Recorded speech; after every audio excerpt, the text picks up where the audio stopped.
the bottom line is that we're fighting for the child's right for their heart to keep beating. Mm-hmm. So if the heart is not continuing to beat, all other rights are kind of secondary.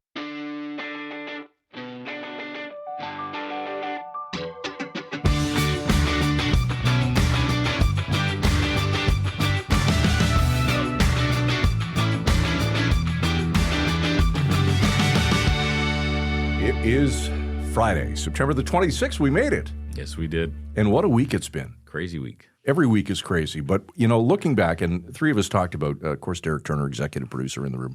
We talked about this before we pressed record and the kind of week that it's been and the topics that we covered on this show. So let's do a quick recap. Monday, empty beer bottles. Where do they go? Of course, we had Gary Sands from the CFIG. Big controversy. Big controversy. Tuesday, breaking news as a rookie MPP was thrown out of Premier Ford's caucus as he's now facing assault charges. That's right. And is still yet to say anything. Not a peep. No statement, no message to the constituents in his community, nothing. Right.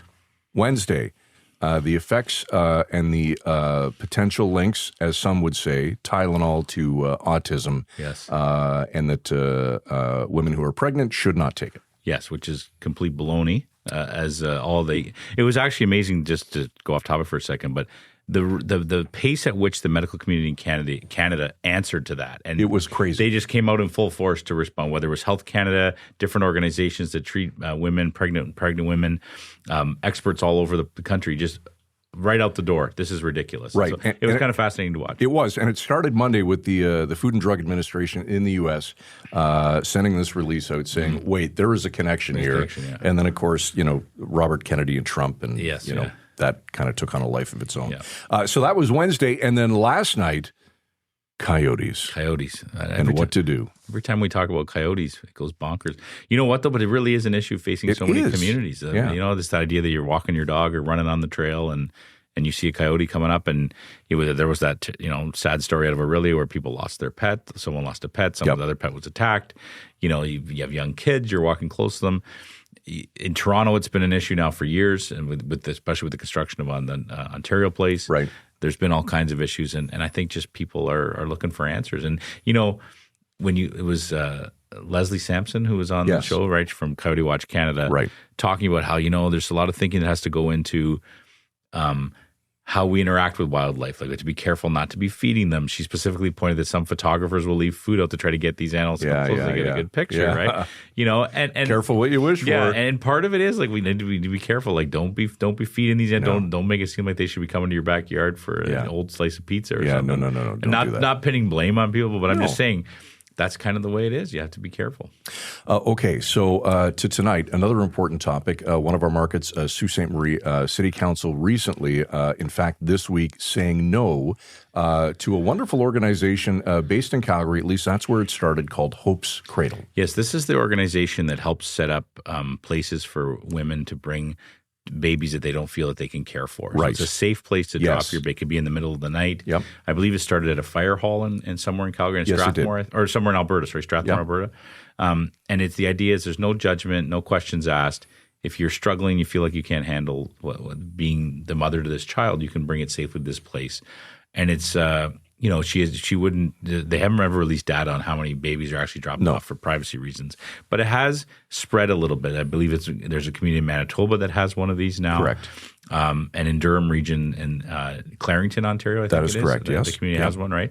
And so in Sault Ste. Marie, they've been looking at the issue for the last couple of years. City Council agreed to take a look at it. Yeah. And this week it was rejected. And it's a tough one because as the lead solicitor in the city talked to City Council, there's liability concerns with this. Sure, right? Do we of course. really, there's no framework. The province hasn't set up a framework for this kind of thing. Is it really the city's responsibility? They put themselves at risk? And a lot of debate about whether this would be something that would work in the city. And I think it's a discussion that's happening in a lot of communities because it really, on paper and in theory, it's a wonderful idea, right? Yeah. But then when you get into the nitty-gritty details, you worry about whether there is some liability concerns, other issues that you have to overcome. But we did speak to the founder of this program on our previous podcast. Yes, Jordan Guilford, the founder and CEO of Hope's Cradle. Let's talk about Hope's Cradle. What prompted you to create it, and how does it work? Sure. So Hope's Cradle was actually initiated back in 2019. And then, of course, the world stopped turning for a few years. But initially, our board chair, who's a homicide detective, came to me asking if there was anything that I thought Gems for Gems could do about the tragedy that often was happening in Calgary, where babies were found in ditches and dumpsters, alleys, and other things like that. And of course, as a homicide detective, when the babies were found, they were usually deceased, which meant they were his cases. So obviously very sad. So he came to me asking if I thought Gems could do anything about it. And I had actually independently been looking into solutions like the baby boxes in the States and other alternatives in Germany as well, because of the cases that were growing in Calgary as well.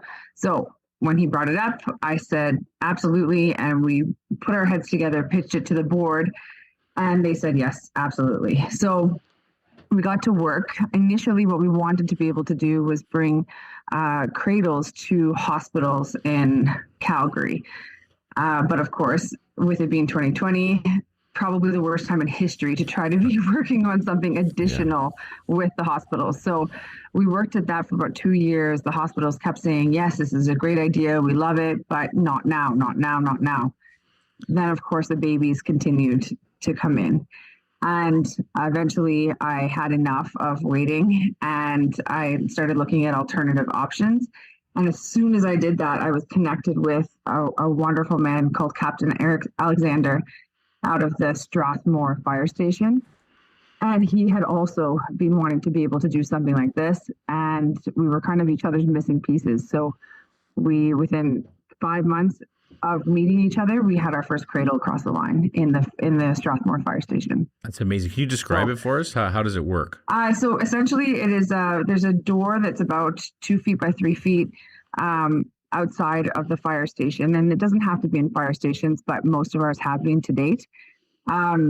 There's instructions on the door, so that when typically it's the birth mother that would be utilizing the cradles, when the birth mother walks up to the door, she sees the step-by-step so that there's no surprises. She opens the door, and when she opens the door, a silent alarm goes off and notifies the fire station dispatch or third party, or however it sets up, and it's sometimes different per location. Sometimes they use a third-party alarm system. Other times they use what's called a ProTalk, which is a local Calgary company that we work with for that. But a silent alarm goes off, but it does start the clock ticking. So although it's not alarming the mother, it does mean that everyone that's needed to be able to come help the baby has been alerted and is on their way. So when she opens the door, she sees a bassinet, and the baby is placed in the bassinet. There's a camera pointing at the bassinet, but there is no camera pointing in any direction that could identify the mother. And there's an envelope in there that says birth mother on it. In the envelope has resources for the birth mother's mental health and postnatal care, for resources around wherever the cradle is located.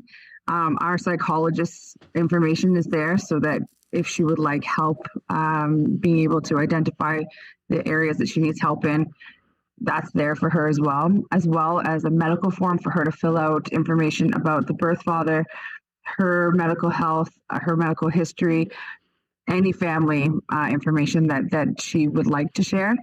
And then there's also a guided letter that she can send in her final words to her baby. And so the envelope is addressed to the location of the cradle, and the postage has already been paid on it as well. So the birth mother doesn't have to worry about that either.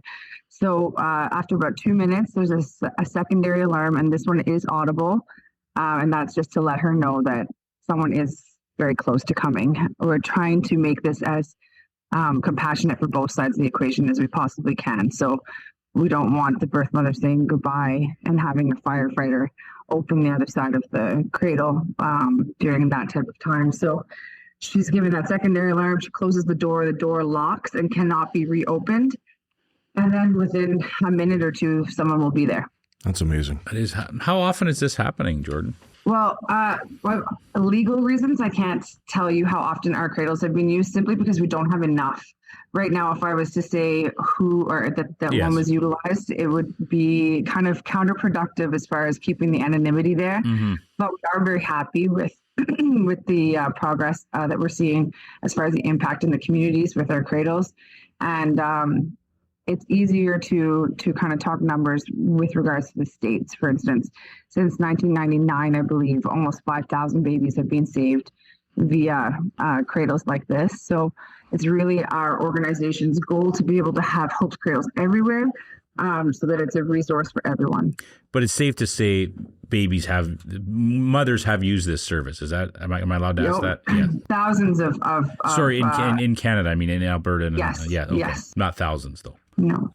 So Jordan, you obviously started in Calgary. Now you've expanded to Ontario. Where do you have them here? So in Ontario, we're working with Clarington. We've already built one in Clarington, which is very exciting. And we're looking for a launch, hopefully, in November. Sault Ste. Marie is speaking with us, and Pickering has also committed as well. We're having some other discussions with other areas as well. Niagara is one of them. And up north in a few different communities up there too are talking with us. But those are the ones that are confirmed. How's the reaction been from the public? Do some people say, "Well, I don't understand why we need this," or what do people who aren't as well aware of this issue as you are? What do they say to you? There's a variety of responses, as I'm sure you can imagine. About 99.9% of them are really positive. Of the negative ones, the main negative one is that they wish this wasn't a necessity, which so do we. Mm-hmm. But then when you get kind of further into it, the more negative ones, one is that it's violating the child's right to know their parents. And we don't argue with the child's right to know her parents, but the bottom line is that we're fighting for the child's right for their heart to keep beating. Mm-hmm. So if the heart is not continuing to beat, all other rights are kind of secondary. And these are, the interesting thing here is that these are all what I call viable babies. So they're full-term babies that were delivered and are able to survive with care. So for me, that's where we start, and that's really what we're focused on, being able to protect that. Jordan, I know you can't get into specifics because of the legal reasons that you alluded to, but can you kind of give us some broad success stories and speak to that? Yeah, what I can speak to is kind of the type of women that are looking for this and why it's important. Yeah. Mm-hmm. So what we're seeing is a lot of trafficked women and women in abusive situations. And the important thing here is that sometimes the anonymity can polarize the public, where some people feel that when there's anonymity, they're not taking responsibility, they're getting away scot-free. That's another one that keeps coming up. But what we need to understand is that we don't understand. And some of the stories that we're hearing are things like the babies being utilized to make the trafficked girls do things. Sometimes the babies themselves are being sexually exploited. And especially for young girls or for anyone in that type of situation, I can't imagine seeing this little baby that you just brought into the world being utilized like that. And some of the women genuinely believe the baby's better off dead than going through that. And I think it's really easy to villainize the mothers, but I think, again, we need to be grounded in the fact that we cannot understand what they're going through, and we just need to meet them where they're at and provide this anonymous option, because all other anonymous options are unsafe. Yeah, and really, I don't grasp that, why people would think that. I mean, to me, as your goal is 100% to save the child, right? If you can figure out a way that this baby's going to live and thrive and have a better life than they might have had otherwise, I don't understand why people would disagree with that. But I guess people are funny. Where the polarizing comes is where the sense of justice comes in. Mm-hmm. And I just think we need to be above that. And really focus on the baby. If I'm reading the story, you mentioned Sault Ste. Marie is looking at this possibility. We run Sault Today, which is one of the local sites we have, and they've written about it. And one of the things that interests me is that a mother can come back within 30 days and say, I made a mistake? And how would they do that? That information is in the envelope you leave with them? Yes, there is information in the envelope, but this is something that I really love about that. And it's kind of moving along the lines of what happens with adoption. Mm-hmm. So with adoption, there's 30 days to be able to change their mind, and it changes per province. But we are moving forward with that 30-day policy. And the concept with this, again, if we go back to women surviving or existing in abuse, they have that time, that grace period, if the baby is in imminent danger, to be able to place their baby here anonymously, find safety, make a situation that the baby can exist in, and then come back for their baby as well. And to date, we haven't had anyone use the cradles for that, but I hope that someday it does get used for that, because you hear too many times that a mother knew her baby was in danger, and then the baby ends up passing away because of some horrific thing happening to it. And I hope that our cradles get utilized for this as well. Jordan, how gratifying is this for you? I mean, like you said, you worked a long time trying to make this happen, and now you're seeing it expand. Actually, it's growing into other cities. How gratifying is that for you? It's wonderful, but it's one step in the right direction. Mm-hmm. And I'm excited about that step, but I'm aware of how much larger it must be in order for us to be able to start getting the numbers like what we're seeing in Germany and in the States. And to me, it is a when, not an if, the next baby is found in anyone's area. And the thing is that a lot of rural locations, for instance, feel that they don't need this type of service there. But the thing is that most of the babies that are found in cities are found via homeless people looking for food. And if you have rural areas, there's just not the same amount of dumpsters, the same amount of people going dumpster diving, and the babies just aren't found. It's not that it's not happening, they're just not being found. So I think we really need to have a clear concept of the magnitude of this and keep focused on where we need to go. Jordan, before we let you go, is there anything else about Hope's Cradle or Gems for Gems that you'd like to mention that we didn't touch on? Well, I just really love to be able to leave you with that parting message of it is a when, not an if. And I would like people to understand that for their communities and understand that bringing a Hope's Cradle is not difficult. And now that we know better, I think we need to understand we must do better. It's conversations like that, and that's why I love what we do on this show. We had heard a little bit about this program, this initiative out west, and then you sit down and have a great conversation with somebody like Jordan, and your eyes are completely opened up to what I certainly think is a great initiative. To something different, and you hope that people listen to the show and they stop when they're done and say, well, I had no idea that existed, or I had no idea that was an issue, or that was a controversy, or that was something that people are working on. And I like the fact that we're having these kind of conversations on this podcast, and we're having them every day, and we're still here, we're still standing. So, and I can tell you we have some great conversations in the works for next week. So please, come back. All right, let's do it. Have a good weekend. You as well. All right, man. We'll see you on Monday. Thanks for your time this week. Be sure to follow us all across social media. Check out our website, closerlookpodcast.ca. And, of course, any questions, we'd love to hear from you. Love feedback, good or bad, and we get both. Closer Look at villagemedia.ca. For Derek Turner, our executive producer of Closer Look, and Michael Friscolanti, our editor-in-chief, thanks for your time this week. We truly appreciate it. Enjoy your weekend. We'll see you Monday night at 7 right here on Closer Look.